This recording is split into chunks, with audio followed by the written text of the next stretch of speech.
to start. Yeah, oh, good here. Okay. Just cheat.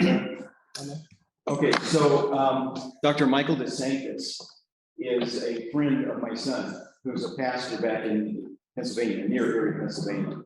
And my son had told me about Dr. DeSanctis and his work in what he teaches at the university there.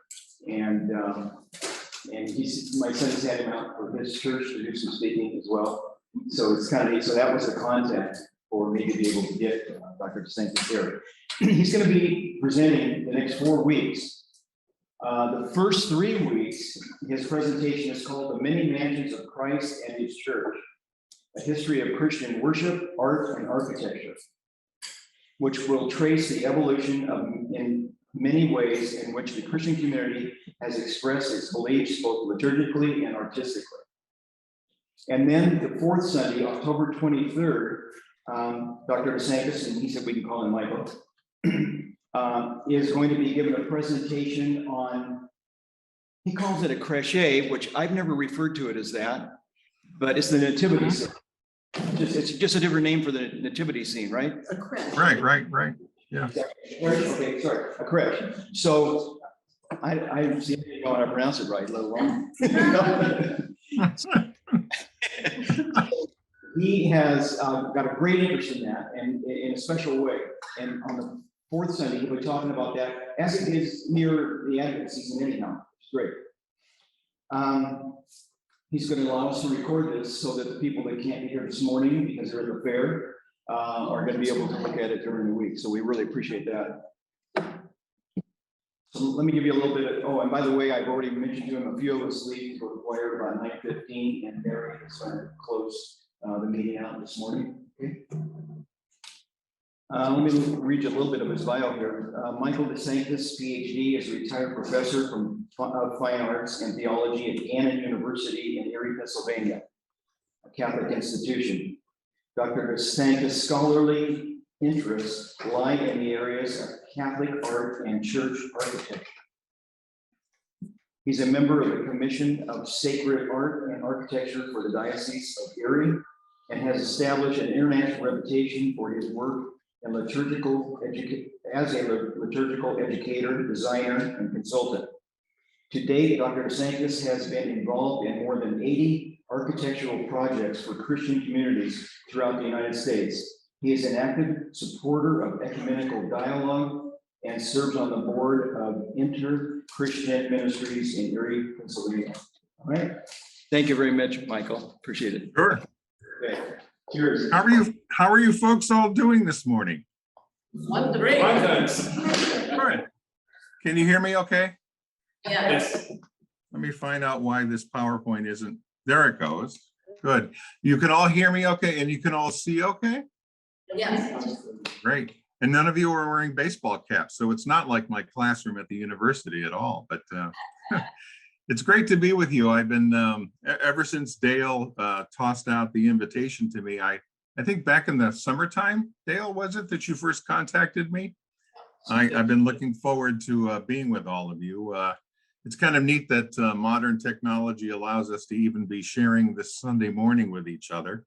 Have any of you ever been to Erie, Pennsylvania? Do you even know where Erie is?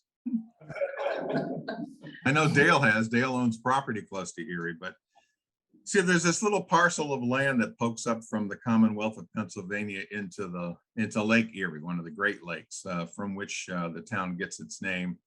We're a city of about 130,000, at least we were at one time. Probably in the greater municipal area, there's 300,000 people nowadays. And that little thumb that sticks up into the lake connects Ohio with New York State. We are a maritime city. At one time, Erie, Pennsylvania and Ashtabula, Ohio, had the largest freshwater fishing industries in the country. We've got a big old boardwalk or a pier that goes right down the middle of our town. It might remind you of this one that I think you probably would recognize. Do you call this a pier or a boardwalk? What do you call this? We call it a pier. And is it important to your, it must be important to your tourist economy and so forth. I've been really struck by the photographs that I saw online of your community. We have a similar kind of thing in Erie, Pennsylvania. This is our bicentennial tower that sticks out into the bay that is directly in front of the city. I think you and I think we share the same sun, don't we? It's the same sun, but the sunset occurs at different times. One of the things that we really benefit from in Erie, and I don't suspect that most people think of Erie, Pennsylvania as a tourist attraction, but it is. We actually get more tourists every year than Yellowstone, believe it or not. And the thousands who come to visit our town do so because they want to go onto this peninsula, which is called Presque Isle. The name kind of suggests that it was the French who originally inhabited this part of the world. But that island, that almost island peninsula, sticks out into the lake. It protects the city from the ravages of the lake, especially during the winter months, and gives us that wonderful bay that you see there immediately north of the city. We have 14 miles of beaches and, bike paths and so forth on the peninsula. Every once in a while, the Commonwealth threatens to charge us a fee to enter that, but it really is Erie's front lawn, and Erieites really treat it as part of our community.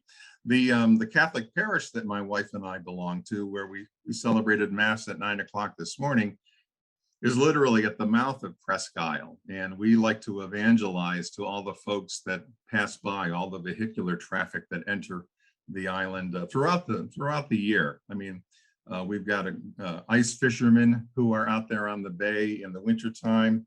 We've got all kinds of fishermen and bathers and beachcombers and so forth who are there during the warmer months. I think you folks would really like our church building.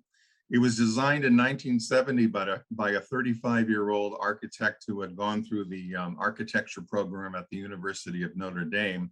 Sadly, he died in his 60s or early 70s, I think, but it's a centralized worship space where the altar is sort of at the center of the worship area, and we can all gather around as a congregation or as an assembly, and we can actually see each other.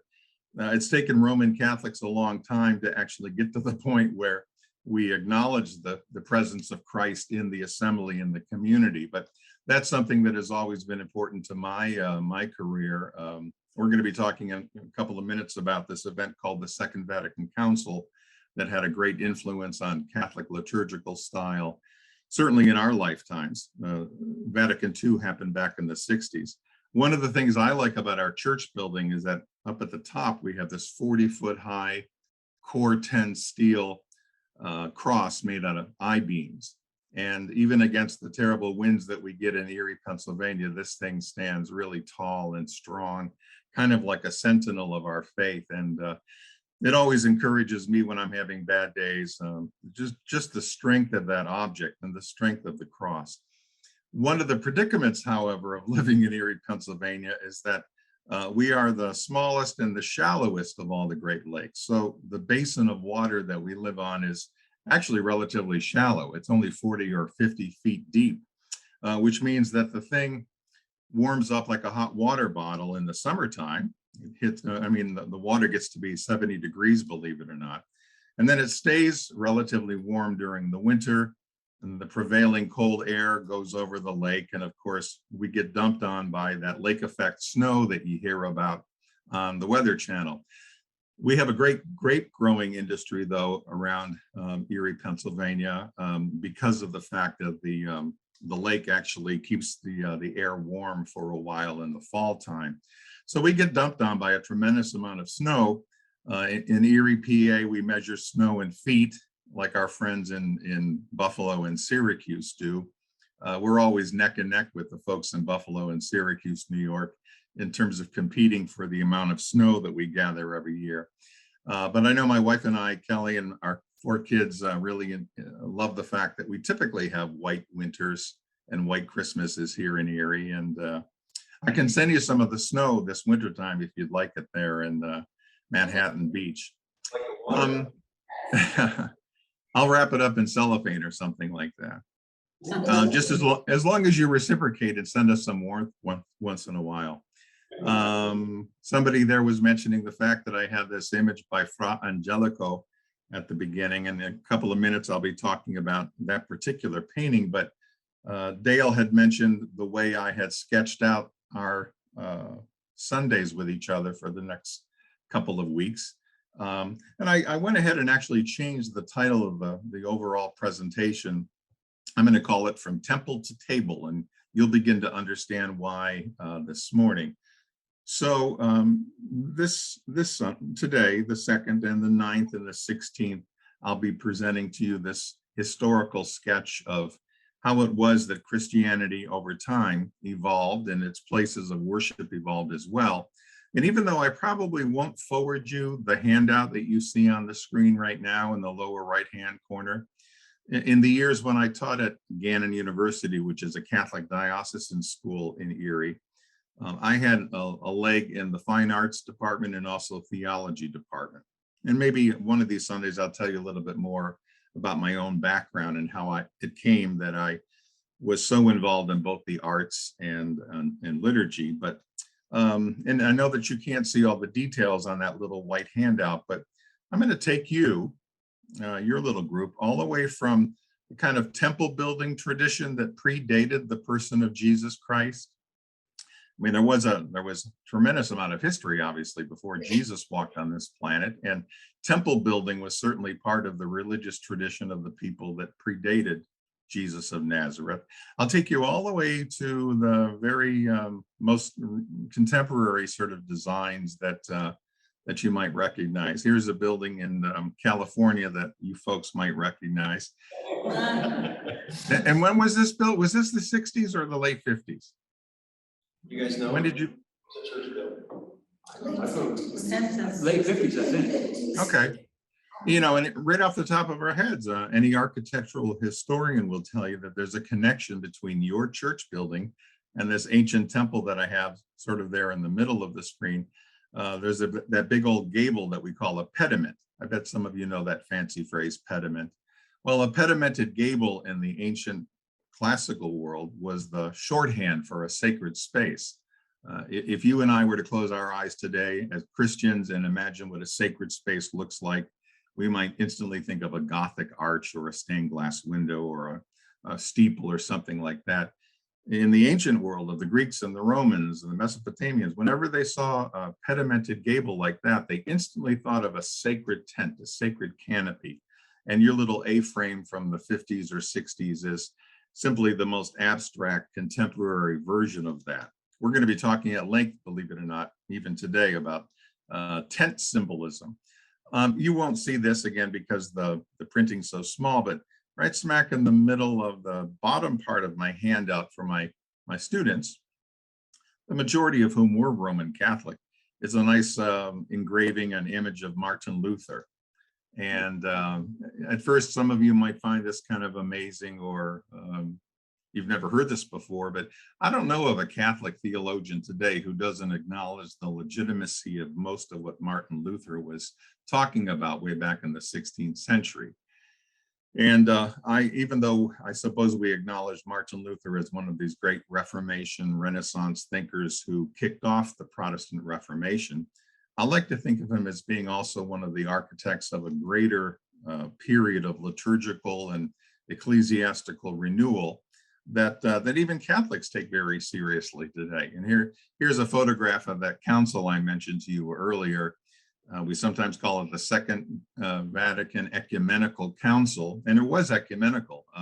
Non-Catholics, including non-believers, atheists, were invited to come together in Rome between 1962 and 1965 to hammer out a pathway into the 21st century, only 20 years after the end of the Second World War, where the world had been devastated by warfare. And the Catholic Church wanted to figure out a way of somehow reaching out to the modern world and preaching to the modern world in a language that it could understand. As Dale sort of pointed out, because of my involvement in interchurch ministries and also my liturgical consulting, I'm a strong believer in ecumenical dialogue. My mom and dad raised me in a household where we had tremendous amount of interfaith and ecumenical dialogue. And even today, I'm kind of tickled by the fact that there's so much discussion going on between different denominational bodies. I met Dale's son, Greg, because I was hired by a Presbyterian community here in Erie, Pennsylvania, to take them through an educational phase that predated the renovation of their place of worship. Just an example of ecumenical dialogue today. Several years ago, the Evangelical Lutheran Church in America promulgated this document called The Place Where We Worship, that helps Lutherans understand that somehow the place of worship has to reflect the beliefs of the assembly. And what I like about this document is that they were kind enough to cite a couple of my books in the bibliography. And isn't that kind of funny that these Lutherans would cite the work of a dyed-in-the-wool Roman Catholic? But I think that we're sharing information with each other today in a way that perhaps we never did previously, and have gotten over some of the animus that over the years we've directed toward each other. And then again, as Dale says, even though this will be probably a month before the beginning of Advent, I'd like to share with you information about a subject that's really close to my heart, and that is the whole history of the nativity set, or the creche. And Dale, for your information, that French word creche is derived from the Italian word Greccio. Greccio is a little town in the central part of Italy where St. Francis Assisi actually unveiled the first creche, the first nativity scene. And we attribute the nativity scene, the birth of it, the invention of it, to Francis of Assisi. He's actually going to show up in our little lecture today as well. And I'll be sharing with you something that's become part of my own ministry, part of my own consulting. Even though, as Dale says, I am officially retired from the university teaching, like many of you, I'm busier now than ever, and I love it that way. And I build in my own studio, my attic studio, these large-scale nativity scenes that I share with local church groups and historical groups. They're typically large enough to fit on a utility table. So they're 6 feet wide and 3 feet deep and 4 feet high. And they all have to be engineered to leave my attic and go into my SUV. And I'm able to take them to the respective places where they're exhibited around town.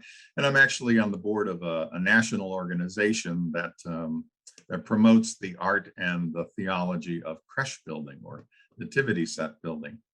In November, I've got to go to St. Simon's Island in Georgia to be the keynote speaker at a conference where we're going to be discussing the art of the creche. One of the things you and I are going to have to take seriously in the coming weeks, if we're going to talk about Christian art and architecture, is Christ himself and the whole mystery of the incarnation. You know, it's kind of funny that we Christians celebrate Christmas. We love, throwing ourselves and our energies into the celebration of Christmas, even though the secular culture has kind of debased it and lost the real meaning of it.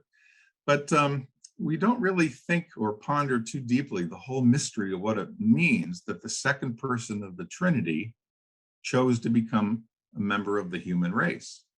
We're almost intimidated by that. How could God choose to become a member of the human race, fully human and fully divine? And I'll tell you candidly, teaching at the university, that we had a huge engineering program, and a lot of our engineering students came from Saudi Arabia, and therefore a lot of our engineering students were Muslim.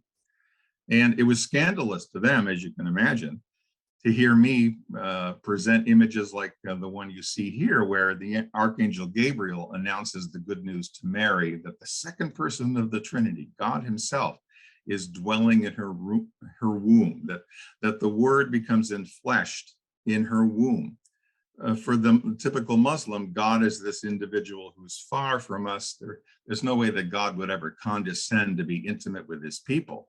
But here we have a God who loves us so much that he chooses to become a fully human person, like us in every way, Scripture says, except for sin. And of course, the second place where where Jesus lives on this planet is a little feeding trough, a manger. And by the way, that's kind of an interesting word too. We'll probably talk about the word manger when we get to discussing creche scenes. You all know that in Italian, the verb to eat is mangiare. Mangia, right? We Italians, like myself, we say mangia.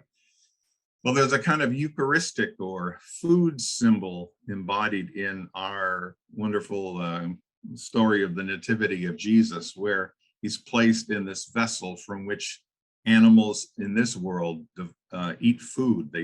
We devour the Christ. And in Christian symbolism, Christian iconography, the manger in which Jesus is laid after birth doubles for a coffin, doubles for a sepulcher. There's a relationship between tomb and womb in Christian symbolism that we'll talk about. I don't know if you can hear this, but my neighbor just decided to start mowing his lawn. So he just cranked up his tractor, and I'll try to talk louder if I need to. Kind of interesting though, when you think about this God coming to us in ancient Palestine and being born into a smelly, dirty little farm barn, I guess, being laid in a trough like that. Interesting that we Christians, we never really got rid of the impulse to build temples, to build huge, fantastic places of worship. How many of you have been lucky enough to go to Paris and to see Notre Dame? A lot of you, right? And you were just as crestfallen as I was when you watched the fire a couple of years ago. Interestingly enough, here's a beautiful building, great Gothic building. I always used to tell my students that a Gothic building is like an insect. It's got an exoskeletal structure. All the bones are on the outside of the building, the skin's on the inside. But huge, vast building like this. And by the way, it's a building like this that used to prevent me from ever telling my students that it was built during the Dark Ages. That's sort of a put down that was invented during the Renaissance. You can't be dark and stupid and not terribly intelligent and pull off a building as complicated as this one. But the point I was going to make is that the Christians who built this didn't even entitle the building the Church of Christ or Community Church in Manhattan Beach, California. They called it Notre Dame. And they devoted it to Mary, the mother of Christ, who in the Catholic imagination of the Middle Ages is the Theotokos. She's the God bearer. She's the first tabernacle that Christ dwelt in when he became a member of the human race. One of these days, I'm going to come out to visit all of you because I want to get up to Oakland to see this fairly recent cathedral church. Have any of you been up to Oakland to see the Church of the Light or the Cathedral of the Light? Designed by Skidmore, Owings, and Merrill, who are mostly known for corporate architecture, but it's got some fantastic details that, bring it into the tradition or keep it within the tradition of classical church building. But you know as well as I do that over the centuries, we Christians have sometimes referred to these places of worship as houses of God, or we call them houses of the people of God, houses of God's people. We're going to find during our discussions that the earliest followers of Jesus hardly ever used this phrase, house of God. They never referred to their places of worship as the Domus Dei, because that would have smacked of sort of pagan religion, pagan temple building. The idea that you have to somehow put God into a container and keep him there, control him there. My neighbor's mowing his lawn, it's getting loud over here. Instead, the earliest Christians preferred to use the phrase Domus Ecclesiae. They referred to a church building as the house of the community. And just as you folks are gathered there in that fellowship hall, that social hall, to learn something this morning, we know by reading the book of Acts, for example, that the earliest followers of Jesus would come together in a home, and they would break bread together. They would break open the gospel, and they would sing inspired songs. And they referred to their churches as the house of the church. The conviction being that you and I are really the essential tabernacle of God. God dwells in all of us. And as people living on this planet, we simply need to build an architectural shelter to protect us as an assembly, as a community. What I'd like to do in my presentations is to take you all the way back to the sort of temple building that took place before the birth of Jesus. We'll have to talk a little bit about the Jewish synagogue tradition. And that's something that's also kind of near and dear to my heart. I was actually raised in upstate New York, near Syracuse, in the central part of that state, in a town and in a predominantly Jewish section of that town. And used to love the fact that some of my neighbors were rabbis. And I used to love to go into the homes of the rabbis because they had so many books. And as you know, in the Jewish tradition, a synagogue is literally a classroom where the assembly comes together to be instructed by breaking open the Word of God. We're going to talk in a couple of minutes about how Protestant architecture has, in many ways, tried to emulate the characteristic of a synagogue, a place where literally people come together, as the Greek word suggests, and come together to be taught and to be instructed from the very Word of God. We're also going to talk about early Christian house churches and the importance of the meal and of meal symbolism. No matter what Christian denomination we might belong to today, we all have within our traditions and liturgical customs a meal, and also architecture and furnishings that accommodate some kind of a meal, whether we call it Eucharist or sacrament or breaking bread or the Lord's Supper. Somehow there's a meal at the center of our services. And just as when you and I celebrate Thanksgiving in our families, we typically share stories with each other that inspire us and help us remember the past. And then we share a common meal that has a sacrificial dimension to it. So the early Christians would come together in their homes, again, as we learn in the book of Acts, and they would share a meal with each other, break bread, consume that bread, but also consume each other, which is part of the communal aspect of our faith. And then we're also going to talk about basilicas. And typically when you and I, as contemporary Christians, hear the word basilica, we think of a huge monumental kind of place of worship. St. Peter Basilica, for example, in Rome, which some of you have been able to visit. But a basilica was a thoroughly secular sort of corporate imperial architecture that Christianity was genius enough to appropriate way back in the 4th century, when Constantine decided to legitimize and legalize our tradition. Before we can get into any of those building types and really do the historical work, I thought it would be important if I shared with you some of the theoretical work that we have to do first of all. There's a lot of preliminary thinking we need to do to really come to grips with all the ideas I want to share with you. And again, I think that probably all of us as Christians can sometimes be guilty of compartmentalizing our faith. We show up for a service on a Sunday morning and then it's over and we go home to our secular lives and maybe don't ponder as deeply as we should the essence of what our faith calls us to. But here's one thing I want you to think about, and I bet you have contemplated this in your lives. We don't have any historical record of what Jesus the Christ, that Palestinian, literally looked like. I know that would sometimes surprise my students at the Catholic diocesan school. And what do you mean? We have all these wonderful paintings. Well, we know that the earliest followers of Jesus, being devout Jews, knew that there was prescriptions against making any graven image of something sacred, supernatural, divine. They must have had a sense that Jesus actually was who he's claimed to be, the second person of the Trinity. So all we have to go on are these images that are made secondarily by artists in our tradition. Even if you pick up any kind of survey of Christian art today, what you're going to find is that every generation of followers of Jesus tend to cast the gospel story into a visual language that it understands. We do that whether we're speaking about the gospel in words or whether we're speaking about the gospel in imagery. We take the gospel stories of Jesus, the synoptic gospels, and then the book of John, and then we cast them in a language that is appreciable to the people who are listening to those words, perceiving those images. Another way of thinking of this is that we always make Christ look like ourselves. Every generation of Christians creates a Christ it recognizes. And you don't have to believe me. I bet many of you have had a chance to read this wonderful book by Jaroslav Pelikan. It's probably 20 or 25 years old now. Pelikan taught for many years at Yale University. And he was a cradle Lutheran. He was a Lutheran most of his life. And then during his own faith journey, he became more and more attracted to kind of a mystical approach to worship.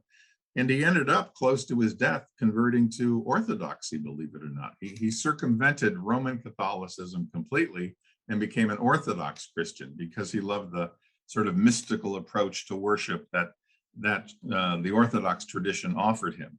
But if you look through this wonderful book, and there are illustrated versions of it now, you'll find that Pelikan very carefully, in a scholarly way, shows us that every generation of Christians takes the gospel story, the gospel narrative, and translates it into a language that it can comprehend. I used to tell my students that it's similar to the way we treat corporate images like these. Anybody recognize who this woman is?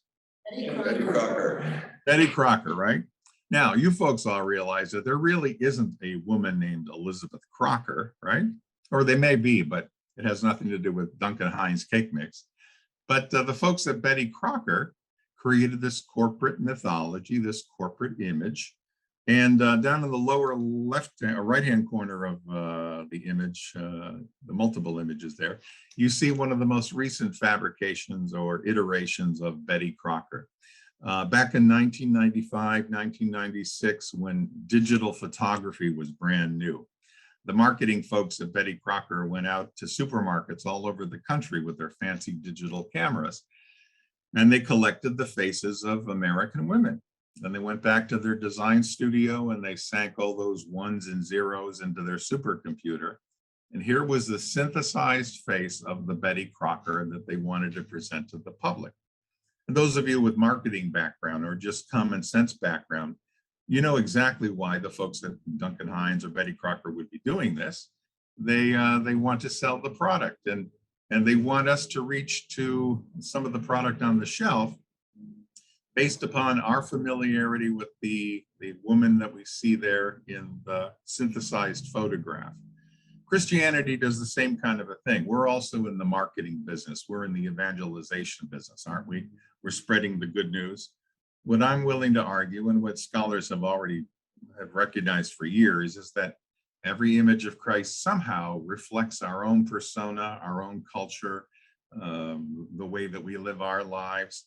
I used to tell my students again that every image of Christ is both a window and a mirror.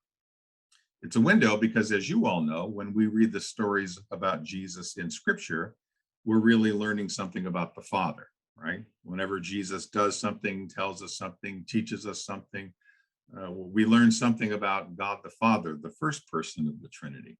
But it's also a mirror, and that's the part that most Christians hardly ever think about. Think about it in your own personal lives. You folks at Community have been incorporated into the body of Christ through baptism. You're part of the mystical body of Christ, we sometimes call it. And your incredible responsibility is to participate in the redemption of the world. You are conveying Christ to the rest of the world. And you kind of imagine Christ as being one of your own, or you are incorporated into that Christ. We're also going to find that every time we witness a change in the way Christians imagine Christ, there's always going to be a corresponding change in their place of worship. And that certainly applies to your community. You were telling me earlier that your church building was built, what, in the late 50s, early 60s? Here's the nave or the interior of your church. It wouldn't look that way had you people chosen to build with a different kind of imagination. It's got the traditional glue laminate trusses there that are holding up the roof. It's got simple decking. I see a sound system there. I see contemporary uplighting. I see nice, there's probably a nice HVAC system there that keeps you nice and cool on Sunday mornings. And I think it was Dale who told me that that you kind of characterize your worship, your community as relatively progressive.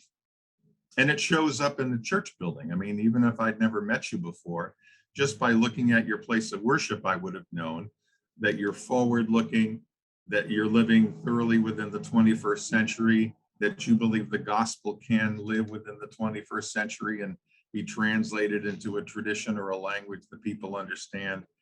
Interestingly enough, though, in the very same century when your building was constructed, this Christian place of worship was constructed. This is a neo-Gothic church building, I believe in Vermont. I found it online, but it was built in the 20th century. Your church was built in the 20th century. But this kind of architecture, this kind of congregation believes perhaps that Christianity is sort of like a fossil, and that fossil, the fossil record has to be preserved, and that Christ somehow and all the traditions surrounding Christ is found in the past. It seems to me, just looking at your place of worship, that you're fully convinced that it is possible to live a Christian life in the 21st century with all that means. I mean, for example, just off the top of my head, you know how sometimes you'll hear preachers say that the resurrection of Jesus must have been something like an atomic bomb blast, right? Must have been this incredible atomic bomb blast where Jesus was actually able to destroy death, turn it inside out. Even to use a phrase like that the resurrection was like an atomic bomb blast, suggests that you and I know what an atomic bomb blast is. And we're one of the first generations who would even be able to understand that kind of connection. What we're going to find is that there's no way of separating religion from culture. They're intimately, inseparably connected to each other. What does that mean when you look at the fossil record of Christianity? Well, if you and I were living during the Middle Ages, when Christ was thought of as the Rex Celestis, the heavenly king, and people knew what it meant to have a king or a queen, you know, the way the people of Great Britain apparently do. If you believe that Christ is this celestial being who lives up there beyond the stratosphere, then it makes a lot of sense to build great church architecture like this, kind of an architectural compass needle that points people from this world to the world beyond.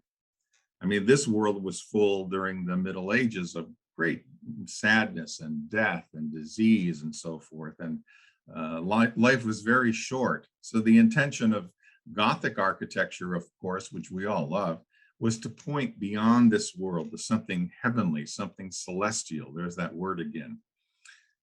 Anybody in California know the Spanish word for heaven or sky? Yeah. Cielo, right? Cielo, right? Same thing in Italian, cielo. Well, we get the English word ceiling from that. And as some of you know, who are architects, engineers, every time we build a ceiling as members of the human race, we are creating a symbol for the heavens, for something celestial. In the Middle Ages, they definitely believed in a celestial Christ.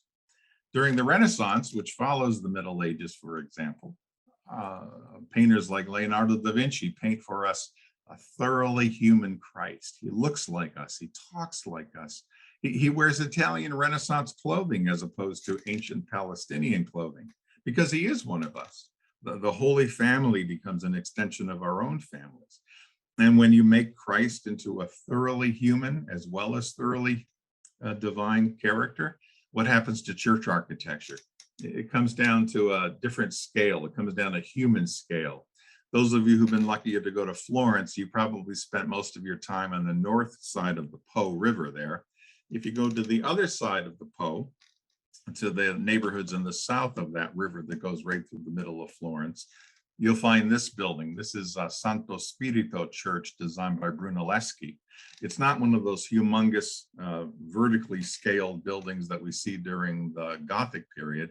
It's a Renaissance structure where literally the ceiling plane has been brought back down closer to the floor plane, which makes us feel as human beings all the more important during a period of great humanism and the inflation of actually the invention of the modern ego, the invention of the modern person. What's happened in our own time? We've taken that sort of human image of Christ to such an extreme that now in many congregations, we've reduced Jesus to being just like one of us. Christ is my buddy. Christ is my best pal. Christ is my homeboy. And so it isn't surprising that we find that Christian places of worship today can often look very informal. You know, we wear our baseball caps when we go to worship, the way we wear our baseball caps everywhere else. And even the disposition and the clothing of the presiding minister takes on a secular kind of a look. These presiding ministers all have the obligatory torn jeans and the untucked shirt to look hip, to look contemporary, based upon the idea that to make the Gospels pertinent today, they have to take on the flesh and the appearance and the look of popular culture. Something else I want to share with you. How are y'all doing, by the way? Do I still have your attention? Thank you. Great. You can still hear me? Good. Yeah. All right, good. This is great stuff. I mean, I get excited talking about this. I hope you can sense my excitement talking about this on a Sunday morning here. Let's talk a little bit about how culture and cultural temperaments or cultural imaginations affect our faith. Because again, sometimes we tend to think of our religious belief as being totally separate from the rest of the chemistry that goes through our bodies. I just blew up the format so we can see these images much more clearly, but I'm really convinced that there's something, a very important connection between religious imagination or religious temperaments and the way that people imagine their Christ, which has such a tremendous influence on the way we conduct our religious lives.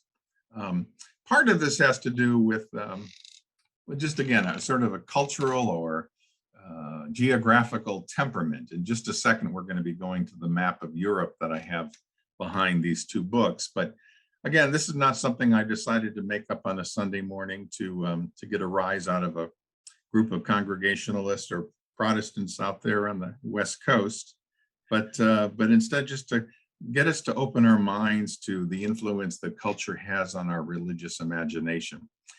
You see there in the book on the left, a book written way back in the 70s on the Protestant temperament, the sort of puritanical approach to life and religion that has had such a huge impact on religious faith here in the United States. On the right-hand side, you've got a book on the Catholic imagination by Andrew Greeley. And maybe even at this point, I wanted to point out to you that Greeley, and some of you might be familiar with his work, he died a couple of years ago, but he was a novelist. He was a Catholic Jesuit priest. He was also a sociologist and did a lot of sociological study. And he said some pretty shocking things in this image, this book on the Catholic imagination.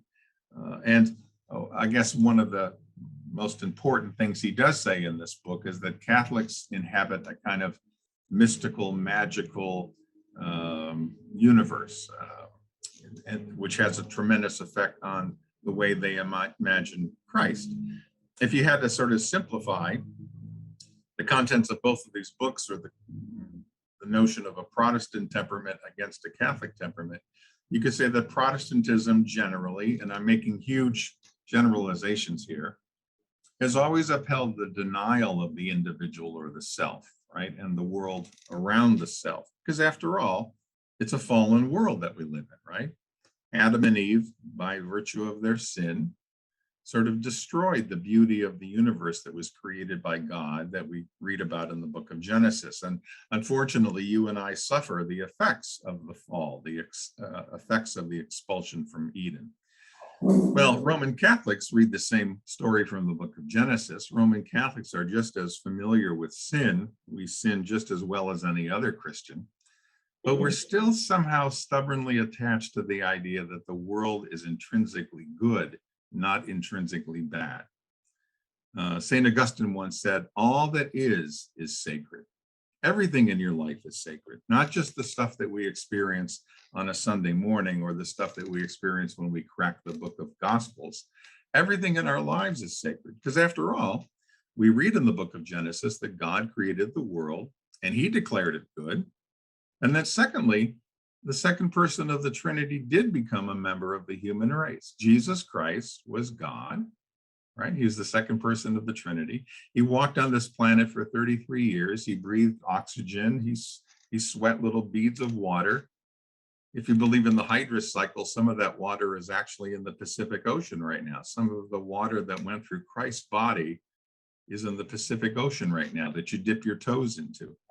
Somehow everything, I'm sorry, was there a question? Well, I just say there are atoms from, when Jesus said, into your hands I commend my spirit, some of those molecules, at least one of those atoms is in your body right now. That's right, yeah. Who asked that question? That's a good question. See, and that's the, that's the part of the incarnation that scares the heck out of most people. We're really good at keeping Christ divine, right? But it's terrifying to make Christ human. and to acknowledge that you and I also somehow are touched by that kind of sanctity. Boy, that's a good question. That's a great one. Think of it this way too. You folks, for example, live out there in sunny California. I was lucky to have done some church projects in the San Diego area. I did one in Alpine. I did one in Carmel Valley. I did one in the Otay Mesa section of San Diego. So I had I had a chance to get to know how you folks live your lives. And I can't imagine what it's like to wake up every morning and it's always 75 degrees and sunny where you are, and you don't have to slip on really heavy clothing. You really are sort of children of the sun. And I wouldn't be surprised if your personalities, your whole worldview isn't somehow influenced by that. It makes sense to me that so many Italians, for example, when they came to this country, settled in the Napa Valley, the Sonoma Valley, which looks so much like Tuscany, which looks so much like Italian provinces. Imagine what my mindset is like, or my wife Kelly's mindset is like, living in a town where you get almost 200 inches of snow every year, and it's always frozen and frozen over. They call Erie dreary Erie for a good reason, you know, and we're always sort of, you know, covering ourselves up.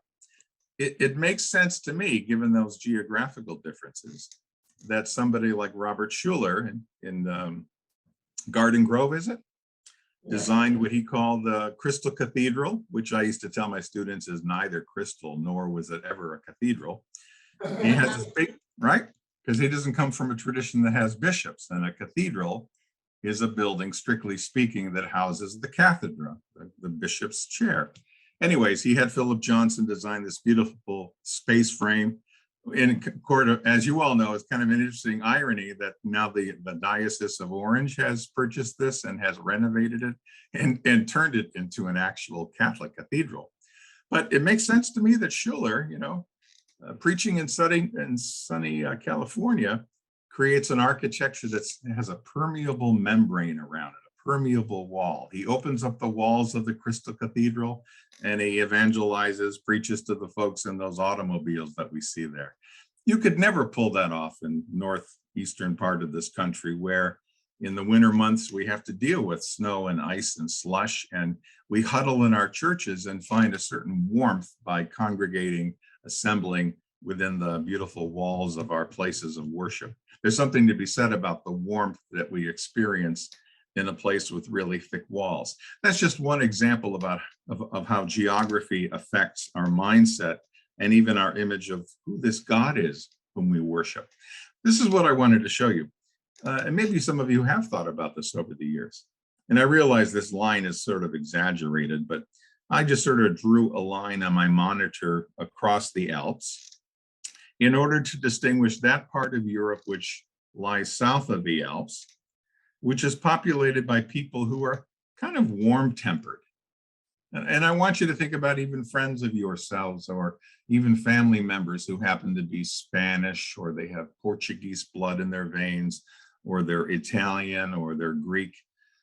Typically we find, and again, this is a huge oversimplification generalization, that folks who came from the southern part of Europe are warm-tempered, and they tend to trust their bodies.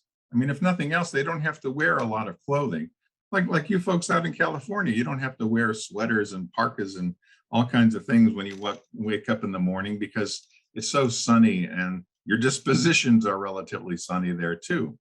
The people whom we see in the southern part of Europe, the southern side of the Alps, they trust their bodies. They intuit the world around them. They're on intimate terms with their bodies. And I don't think it's a coincidence that what we call Roman Catholicism grew up south of the Alps, in those countries where people were warm-tempered. Even today, we joke about the fact that Roman Catholics love all the bells and smells. We love the sensuality of liturgy because we're a sensual people. We grew up in a part of Europe where sensuality was part of our culture, as opposed to folks who live in the northern part of Europe, right? Northern folks tend to be kind of cool-tempered, rational, intellectual. I think of my German relatives, for example, and the German folks, some of you have German blood in your veins. They came here to this country, they already knew how to read and write. My Italian grandparents never learned how to read and write in Italian or English. So they had to rely on imagery to teach them something about their faith. The folks from the northern part of Europe, the northern countries, tend to be cool-tempered and rational, and they kind of think from the shoulders upward. And isn't it interesting, and no coincidence, that we find that Protestantism comes to us geographically from that part of the world? There's a connection somehow between the chemistry of our bodies, the worldview we have, and the place where we were raised. I think about these great thinkers that I learned about so many years ago when I took courses in the Reformation and the Renaissance. Rational, linear thinkers, people not disposed to superstition or hocus pocus or all those bells and smells that Catholics love so much. But when I think about the folks in the South, I think about somebody like St. Francis of Assisi, and many of you who have been lucky enough to go to Europe, maybe you've gone to Rome, and then you've taken your obligatory trip down to Assisi, which is much quieter than Rome, and you found a beautiful town dominated by the memory of St. Francis, who was almost, I'm not going to say the word pagan, but he was, he certainly believed in the sanctity of all of nature. He believed that God spoke to us through the sanctity of all of nature. We sang at Mass this morning, my wife and I, a hymn written by St. Francis, where he asks us to celebrate Sister Moon, Sister Sun, the Earth. God speaks to us somehow through the very fabric of this planet. And as I said earlier, Francis is the very person who gives us the tradition of nativity building, creche building, which I suppose some Protestants early in their traditions thought was completely idolatrous. Why would you make an image of the Christ and lay it in a manger when you already have the story, the word that describes the story of Jesus's birth there in the Bible to be read? I think about somebody like Dante, right, who's from the South. What language did Dante write his poetry in? That was bad grammar, but in what language did Dante write his poetry? Italian, right? Italian, not Latin, not sort of highfalutin language, ecclesiastical language, but the language of the people. He writes in the vernacular. And of course, I know that people like Luther, for example, wanted folks to hear the word of God in the vernacular too. But it makes sense to me that there's sort of like the vernacularization of culture that goes on in the South. I think of a painter like Giotto, who painted this image of the Nativity that you see here, where he paints a Christ who is truly human and has a connection, emotional connection with his mother. Here's Jesus's mommy putting him in the little crib. He's all wrapped up in those cloths, just as he would be wrapped up in the similar clothing at the time of his death. It was within just a couple of 100 years that you'd have somebody like Raphael painting an image of the Madonna, the Christ child, and John the Baptist here, Jesus' cousin. Here we have Mary kind of babysitting John the Baptist, and she's holding her own son in her lap. And I suppose initially this piece was scandalous, partly because it took the incarnation of Jesus so seriously that even the genitality of Jesus was put on display in the painting. But equally radical, even to our imaginations today, is the fact that in the background we have a landscape. You and I take landscape painting for granted, but for 1,000 years during the Middle Ages, no self-respecting artist would ever have painted a landscape, right? Because the landscape is tainted by sin. The world has been tainted by sin. Now we have an artist in the South, an Italian Catholic artist, saying, no, wait a second. Even if sin does taint the world, somehow grace has a greater effect on it. It's all sacred, it's all special, it's all sacramental. And let me go back to Greeley here. In this book by Greeley, we have an illustration of the mystical experience of Saint Teresa of Avila, the great Spanish mystic who was thought to be so close in her prayer life with God that she would swoon and have this sort of passionate experience. And look at the face that Bernini gives to Saint Teresa in this sacred depiction. This is actually in the Vatican, this wonderful carving by Bernini. And you've seen that face before. The next time you watch the motion picture, when Harry met Sally, you'll see it during that really classic scene that everybody giggles about, right?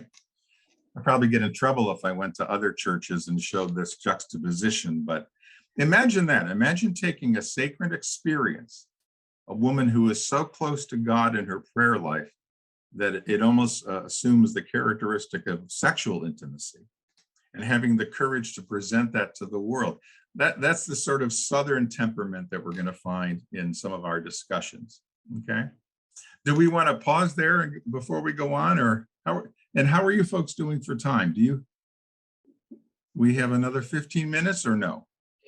15 minutes. Oh, okay. You're all still with me, huh? You haven't decided to leave here? Think of it this way too. And again, I'm speaking from the perspective of a Roman Catholic scholar.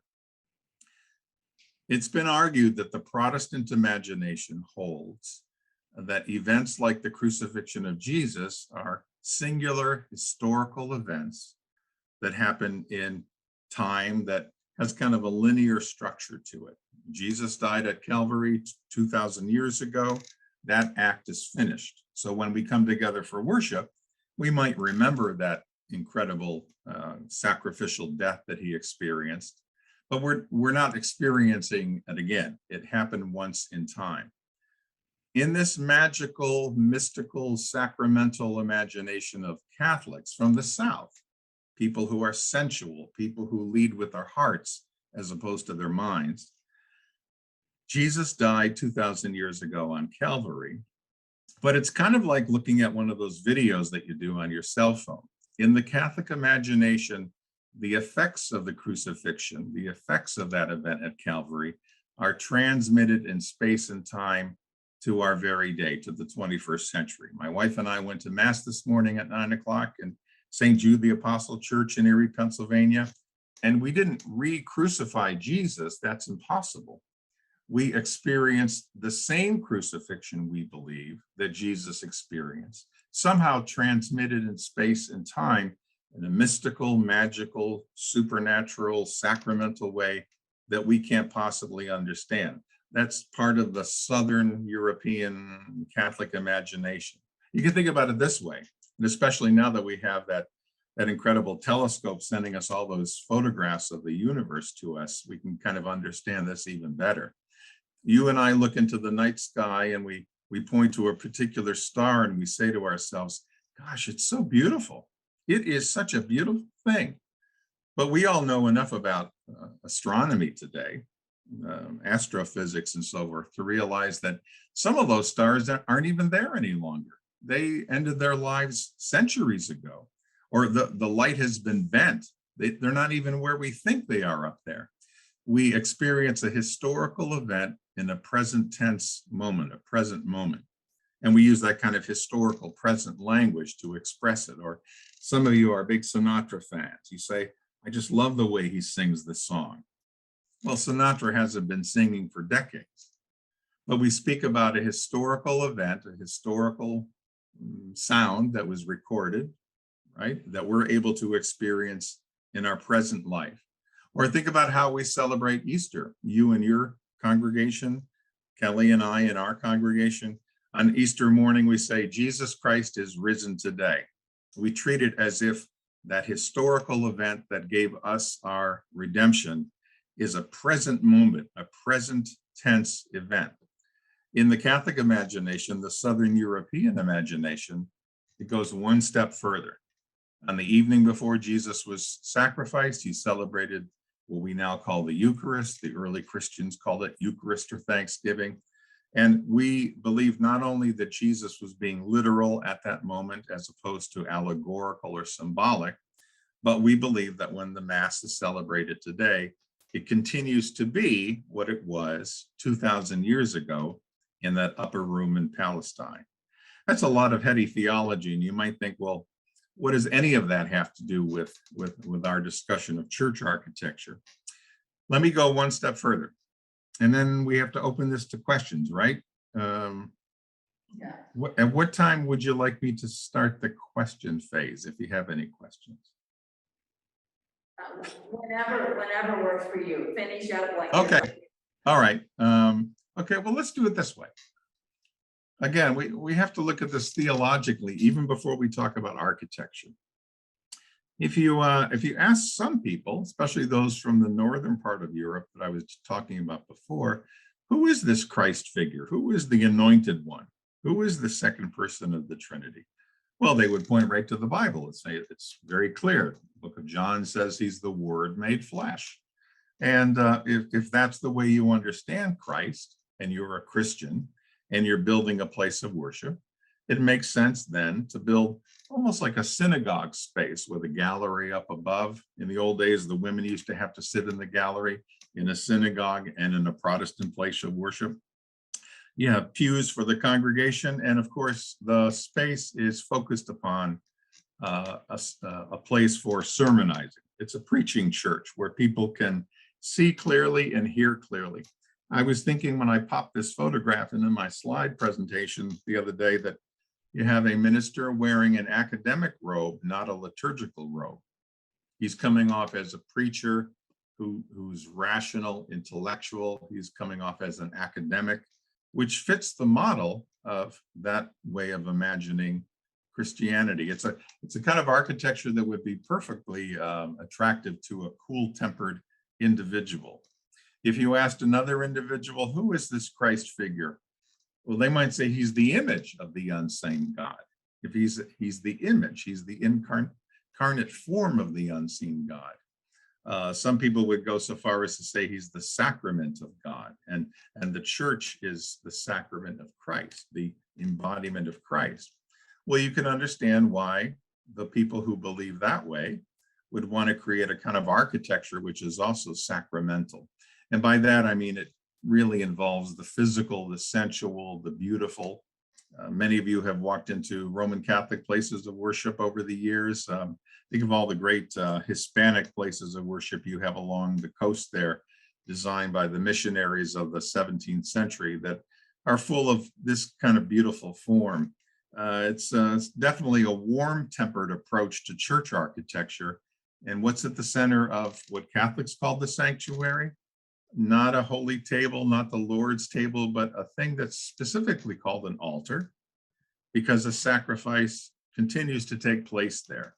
Not a new sacrifice, not a re-sacrifice, but the same sacrifice that Jesus went through on the cross at Calvary 2,000 years ago, which is why Catholics have to maintain a priesthood as opposed to simply a ministerial body. A priest is always involved in some sort of sacrificial act. That perennial video that I tried to present to you before unfolds every time Catholic Christians come before the altar in their place of worship. Are there any grounds for ecumenism today? Can these southern tempered people and northern tempered people talk to each other? Well, sure. And I think one of the best ways is to maybe use this word logos, right? We refer to the Christ as the logos, no matter what denomination we might belong to.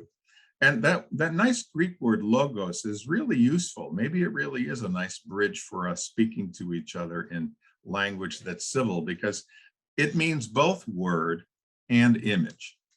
You've all seen the logos of corporations, right? Here's a word, Nike, that we can all read, which is a great word because it means victor. Here's a visual word that means the same thing. You don't even have to see the letter forms to hear the sound of the word Nike in your head. Here is the letter forms that give us the notion of target. Here is the visual equivalent to that. Here is just one more example, the word apple. And here is a visual word for apple. The logos is sort of like that. Here's the word of God being proclaimed, preached to a congregation. Here's the word of God in physical form at the Lord's table. Some people would say sacramental form, tangible form. It's the same word. There's only one word. There's only one Christ, but he comes to us in different modes. Let me wrap up by briefly sharing with you a little bit about temple tradition. And maybe we'll just sort of touch the surface of this before we open this up to some questions. And your service is at 10 o'clock, is that correct? Yes. Okay, I don't want to keep you late for church. Let's talk about temples a little bit. Okay, and again, those of you who've been lucky enough to go to Europe, especially Southern Europe, you see temples all over the place. I used to tell my students that they're sort of like jewelry boxes. They're jewelry boxes in which the great gods and the goddesses of the Greek and Roman people would be inserted. The great gods and goddesses would control our lives, and we were responsible for providing housing for them, which we did in these wonderful buildings called temples. Some of you know that the English word temple actually comes from the Latin word templum, and the word templum means tent, and that's what a temple is. It's a petrified tent. Another equivalent for that word that we still hear in various forms today is the word tabernaculum, a tabernacle. And think about all those wonderful stories you and I know about from the Old Testament of the Hebrew people, for example, carrying around tents and putting the Ark of the Covenant beneath a tent. Sacred things need to be covered over by a canopy. Well, when the Greeks and the Romans would build their temples, they always made sure that there was a gable up above the columns in the front of that structure that was in the form of a pediment. You can still go to Lowe's today and you can buy acrylic, plastic versions of pediments to put on your doorways if you want to. But that pedimented gable became the shorthand or the architectural symbol for a canopy, a sacred canopy. In people's homes in Imperial Rome, there would be a little niche called an edicula. And if those of you who've been to Pompeii, I bet you've seen some of these ediculi that are in the people's homes. And little gods and goddesses would be placed, little figurines, votive figures would be placed in that pedimented niche that was a sacred space. You might bring sacrifices to that god who dwelt in that little miniature temple in the center of your house, maybe in the atrium of your house. When you go to Europe today, you find that Christianity never threw any of that stuff away. Christianity has the largest attic in the world and never throws anything out. And so the Italians of the Roman Catholic tradition took the pagan pre-Christian edicula, turned it into a little shrine that you find on the corners of buildings throughout the southern cities. You might think to yourself, well, in our tradition, our Protestant tradition, we threw that stuff away a long time ago. That's not really true either. Here's a photograph I found online of a typical Congregationalist church from the East Coast, from New England.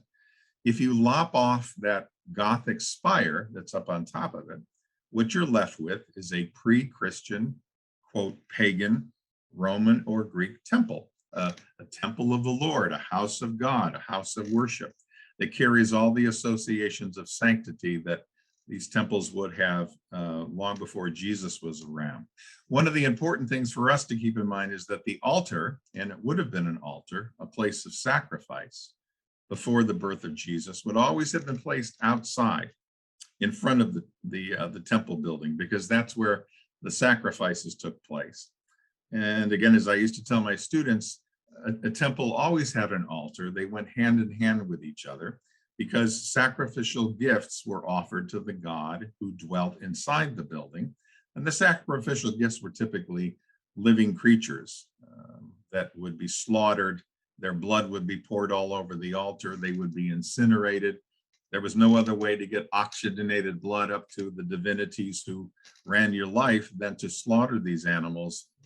And it's interesting that even today, when we go into the cemeteries here in the United States, we still find tombs or mausolea or headstones that look something like the great altar forms that were given to us by the Greeks and the Romans. Let me just leave you with a couple more slides, and then we'll open this to some questions. Here's a typical Roman temple. In fact, this might be the Maison Carrée, which was Thomas Jefferson's favorite temple. It's in Nîmes in France. Some of you may have been there.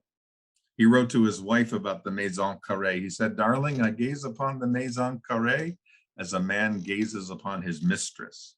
And Jefferson should have known, I guess, about that. But notice how this has a plinth out front on which there would have been an altar at one time. And here's kind of a fascinating connection between architecture and language. You and I already know, because I just mentioned it, that the altar would always be placed outside. You had to do that because you'd be incinerating animals, and the stench must have been just terrible. Imagine what it smelled like to have all those burning animals there on that altar. There would be a votive image, a statue of the deity inside the most precious part of the temple, the interior. Sometimes a secondary temple would be there as well. And that central part of the temple was the hot area. By that, I mean, that was thought to be the most central part of this complex. And even though a couple of minutes ago, I told you that this was called a templum, sometimes the Romans would use the word fanum for that word, for that structure as a substitute, fanum. And in order to guard the fanum from desecration, they would hire these people called fanatics. Fanaticus was the word.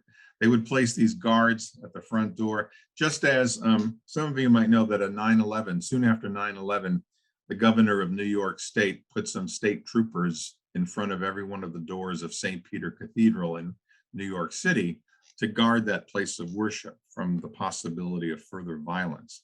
That's what these gentlemen did that I've colored there in red, these fanaticus who guarded the temple. But if the place is called a fanum, that means that anything in front of the fanum is profanum. And you can see how we got the English word profane from that. In the imagination of the Roman people, everything outside of the temple was profane, it was secular, it was worldly. In order to get to the sacred, you had to go to the temple. Sanctity was definitely connected to a particular place. I mention that to you because, and we're going to find in the person of Jesus Christ, this tradition comes to an end. Christ becomes the temple of the Holy Spirit. God dwells in Jesus Christ. And then by extension, by baptism, you and I become members of the body of Christ. God dwells in all of us. So we, as the members of the body of Christ, we as a congregation, we become sacred. We become the sacred temple in which Christ dwells. My architectural professors, when I was in grad school, many of whom weren't even believers, they would always say that what Christianity did was to turn the temple inside out and to bring the service into the building and to make the people sacred as opposed to the sacrificial animals outside. That's a lot of information for an introductory presentation. If you haven't fallen asleep, does anybody have any questions? I have a question about, you talked about the Gothic cathedral. Yeah. And you can look up and see that the ceiling is very far away. Yeah. In the earlier Romanesque churches, it was a cylinder typically overhead and very close. And some people that brought heaven to human beings. That in some sense, Romanesque churches do a better job of uniting man and God. And I wondered if that theory. Well, I guess it's a matter of taste, right? I mean, I know a lot of folks who love going into into Romanesque churches because it's so dark in there, right? Because of the ceilings you're talking about, which were so heavy, the walls then had to be heavy as well, and the windows had to be really small. You didn't want to compromise any mass of the wall because it had to carry the ceiling. And I think also during that part of the Middle Ages, the 12th century, 11th century, there was the idea that Romanesque architecture, being dark and spooky, really did give people kind of an analog to the mystery of God, the mystery of heaven. But I think the minute the Gothic architects of the 13th century began to open up those walls and pierce the walls with expanses of glass and brought the light into the space and turned the walls, the mural surfaces, into something like lace, there was a more profound experience in the imaginations of most people of what heaven must be like, full of light. The light of the world comes into this place of worship. I suppose it really is a matter of taste, you know. We probably can't say, well, the Romanesque did a better job of being celestial than the Gothic. I think a lot of times nowadays people do find Romanesque architecture to be heavy and ponderous, and Gothic architecture to be light and diaphanous, that kind of a thing. Do you personally like Romanesque architecture? I do, but I mostly like it for the freakish top of the columns. Oh yeah, right. Yeah.